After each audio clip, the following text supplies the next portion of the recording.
Points టేబుల్స్‌లో అట్టడుగున కొనసాగుతున్న Gujarat Titans play offs రేస్‌లో ఉన్న చెన్నైతో తలపడేందుకు ఈ రోజు సిద్ధమైంది.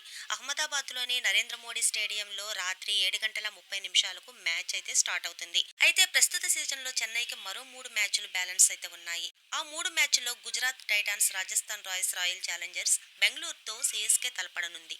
అయితే ఈ 3 మ్యాచ్‌ల్లో గుజరాత్ టైటాన్స్ చెన్నైకి ఈజీ అయిన క్యాండిడేట్ అనే చెప్పుకోవాలి. అయితే మిగతా మ్యాచ్‌ల్లో కనుక చూసినట్టయితే రాజస్థాన్, బెంగుళూరుతో పోటీ పడడం చెన్నైకి కొంచెం కష్టమనే చెప్పాలి.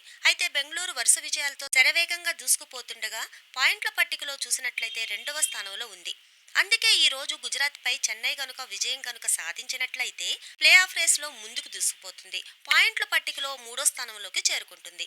అప్పుడు సన్ రైజ్ నాలుగో స్థానంలోకి పడిపోతుంది. ఒకవేళ ఈ మ్యాచ్‌లో కనుక గుజరాత్ గెలిచినట్లయితే పెద్ద ఉపయోగం కూడా లేదనే చెప్పాలి. అయితే అధికారికంగా ఎలిమినేట్ కాకుండా ఉంటుంది. పాయింట్ల పట్టికలో ఎనిమిదవ స్థానానికి చేరుకుంటుంది.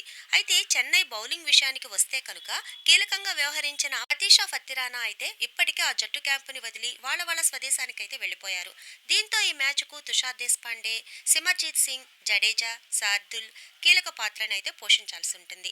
ఇకపోతే బ్యాటింగ్ విభాగానికి వస్తే కనుక అజింక్య రహనేని కూడా కుదుర్చుకునే అవకాశం అయితే ఉంది. అలాగే వరుసగా శివన్ దుబే విఫలం అవుతూ ఉండడం అనేది చెన్నై జట్టుకు ఎంతైనా ఆందోళన కలిగించే విషయమనే చెప్పాలి. అయితే అహ్మదాబాద్ బ్యాటింగ్ అనుకూలంగా ఉంటుందని క్రికెట్ విశ్లేషకుల అంచనా అయితే టాస్ నెక్కే జట్టు బౌలింగ్ నేర్చుకునే అవకాశం ఎక్కువ. ఇప్పటి వరకు చెన్నై, గుజరాత్ 6 మ్యాచ్లలో తలపడగా చెరో 3 విజయాలను సాధించాయి. ఏది ఏమైనా ఈ రోజు సీఎస్కే గెలిస్తే కనుక ఢిల్లీకి, లక్నో, బెంగళూరు జట్లకు పెద్ద ప్రమాదమనే పొంచి ఉందని చెప్పాలి. ఎందుకంటే ఈ 3 జట్లు తర్వాత మ్యాచ్లలో ఒకవేళ గెలిచినా కూడా వారే నెట్టండి అవసరం. ఇక తర్వాత కూడా సీఎస్కే, ఎస్ఆర్హెచ్ ఓటమిలపై ఈ 3 జట్లకు ప్లే ఆఫ్ అవకాశాలు ఆధారపడి ఉంటాయి. ఒకవేళ ఈ మ్యాచ్ లో సీఎస్కే ఓడిపోతే టాప్ లో ఉన్న కోల్కతా నుంచి 7వ స్థానంలో ఉన్న ఆర్సీబీకు అన్ని జట్లు కూడా హ్యాపీనే. ఒకవేళ ఈ మ్యాచ్ లో సీఎస్కే ఓడిపోతే టాప్ లో ఉన్న కోల్కతా నుంచి 7వ స్థానంలో ఉన్న ఆర్సీబీకు అన్ని జట్లు కూడా హ్యాపీనే. అయితే టాప్ లో ఉన్న కోల్కతా, రాజస్థాన్ ప్లే ఆఫ్ చేరుకునేందుకు ఒక్క అడుగు దూరంలో ఉన్నాయి.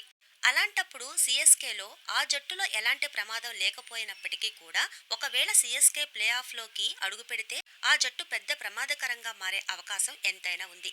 అందుకే సీఎస్కే ప్లే ఆఫ్ లోకి అడుగు పెట్టకూడదనే అన్ని జట్లు కూడా ఆలోచన అయితే చేస్తున్నారు. అయితే ఈ రోజు గుజరాత్ పై ఓడిపోవాలని మొదటి స్థానంలో ఉన్న కోల్కతా నుంచి 7వ స్థానంలో ఉన్న ఆర్సీబీ వరకు అన్ని జట్లు కోరుకుంటున్నాయి. ఇలాంటి లేటెస్ట్ అప్డేట్స్ అన్నీ కూడా మీ వరకు ఫస్ట్గా మీకే చేరాలి అంటే మన బీబీఎస్ స్పోర్ట్స్ని సబ్స్క్రైబ్ చేసుకోండి. అలాగే లైక్ ఇవ్వండి. మీ లైక్ నాకు మరింత సంతోషాన్ని ఇస్తుంది. Thank you for watching.